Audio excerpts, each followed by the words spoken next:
হেসেলে ঢুকে ভোটের প্রচার, ভোটারের রুটি এবং রুটিও বেলে দিলেন তৃণমূল প্রার্থী। প্রচারে চমক পরশুরার তৃণমূল প্রার্থী।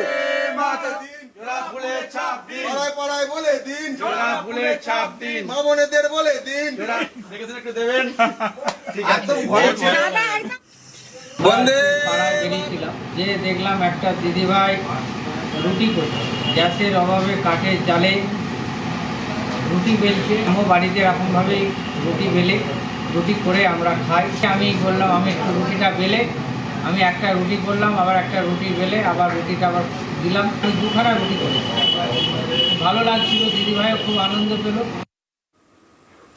জঙ্গলমহলের ভোটে মাদলের বলে সৌজন্যের সুর। পদ্মপ্রার্থীর মাদলের বলে পা মেলালেন তৃণমূল প্রার্থী।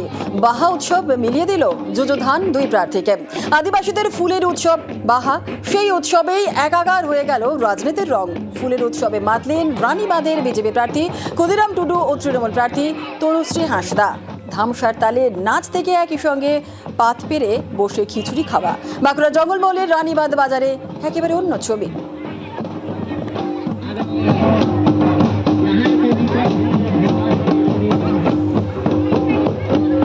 আজকে শারুল পুজো ছিল গ্রাম থানে, তো সেই বাহা উৎসবে সামিল হতে আমি এসেছি।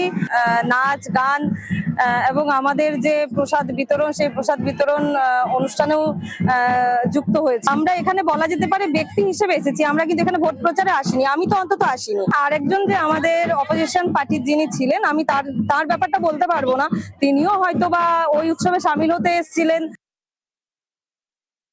আমাদের এটা আদিবাসী অর্থাৎ সাঁওতালদের একটা বাহা পরব ছিল, তো আমি মাদল বাজাতে জানি, সেই জন্য মাদল বাজাচ্ছিলাম।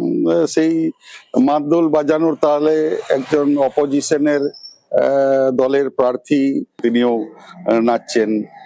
এটা আমাদের যেটা হচ্ছে সামাজিক নিয়ম অনুযায়ী মোটামুটি বাহা পরবটাকে পালন করা হলো।